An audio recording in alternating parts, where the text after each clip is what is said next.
Assalamualaikum warahmatullahi wabarakatuh. Perkenalkan, nama saya Muhammad Syafiqul Lazim, kelas 10 MIPA 5, absen 18.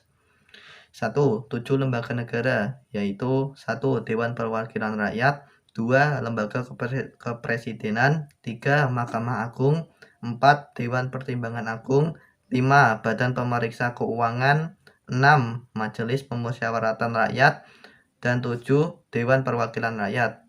2. Lembaga yang bersifat mandiri, yaitu 1. Komisi Yudisial, 2. Komisi Pemilihan Umum, 3. Badan Pemeriksa Keuangan, dan 4. Bank Sentral. 3. Pembagian kekuasaan Indonesia menurut trias politikia, yaitu 1. Pemegang fungsi legislatif adalah MPR, DPR, dan DPD. 2.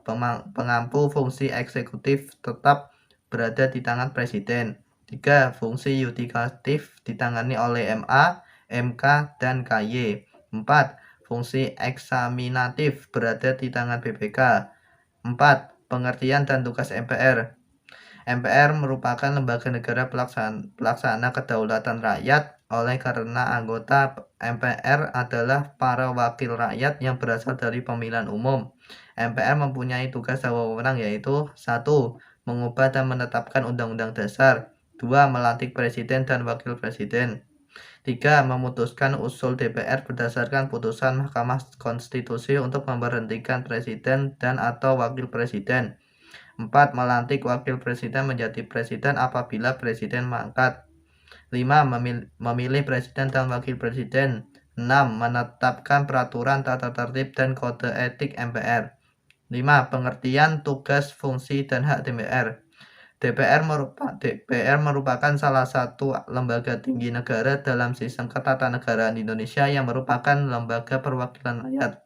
Tugas DPR yaitu 1. Menyerap, menghimpun, menampung, dan menindaklanjuti aspirasi rakyat. 2. Memberikan persetujuan kepada Presiden. 3. Memberikan pertimbangan kepada Presiden. 4. Memilih anggota BPK dengan memperhatikan pertimbangan DPD. Fungsi DPR yaitu 1. Fungsi legislasi, 2. Fungsi anggaran, dan 3. Fungsi pengawasan. Selanjutnya, hak DPR yaitu 1. Hak mengajukan usul rancangan undang-undang, 2. Hak mengajukan pertanyaan, 3. Hak menyampaikan usul pendapat, 4. Hak memilih dan dipilih, 5. Hak membela diri, dan 6. Hak imunitas. 6. Pengertian dan tugas DPD. DPD adalah lembaga tinggi negara dalam sistem ketatanegaraan Indonesia yang anggotanya merupakan perwakilan dari setiap provinsi yang dipilih melalui pemilihan umum. Tugas DPD yaitu 1. Pengajuan usul rancangan undang-undang, 2. Pembahasan rancangan undang-undang, 3. Pertimbangan atas rancangan undang-undang dan pemilihan anggota BPK, 4. Pengawasan atas pelaksanaan undang-undang, 5. Penyusunan prolegnas. 7. Tugas presiden sebagai kepala negara dan kepala pemerintahan yaitu tugas presiden sebagai kepala negara yaitu 1. Presiden memegang kekuasaan yang tertinggi atas angkatan darat, laut, dan udara. 2. Presiden mengangkat duta dan konsul. 3. Presiden menerima penempatan duta negara lain dengan memperhatikan pertimbangan Dewan Perwakilan Rakyat. 4. Tugas presiden sebagai kepala pemerintahan. Presiden memegang kekuasaan pemerintah menurut Undang-Undang Dasar. 2. Presiden menetapkan peraturan pemerintah untuk menjalankan undang-undang sebagaimana mestinya. Dan 3. Presiden mengangkat dan memberhentikan menteri-menterinya. 8. Penjelasan tentang MA, MK, KY, dan BPK. MK adalah lembaga tinggi negara dalam sistem ketatanegaraan Indonesia yang merupakan pemegang kekuasaan kehakiman bersama-sama dengan Mahkamah Konstitusi dan bebas dari pengaruh cabang-cabang kekuasaan lainnya.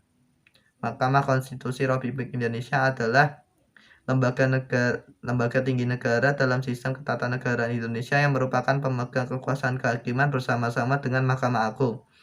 Komisi Yudisial merupakan lembaga negara yang bersifat mandiri dan dalam pelaksanaan wewenangnya bebas dari campur tangan atau pengaruh kekuasaan lain. BPK adalah lembaga negara dalam sistem ketatanegaraan Indonesia yang memiliki wewenang memeriksa pengelolaan dan tanggung jawab keuangan negara. 9. Nilai-nilai Pancasila dalam penyelenggaraan pemerintahan negara.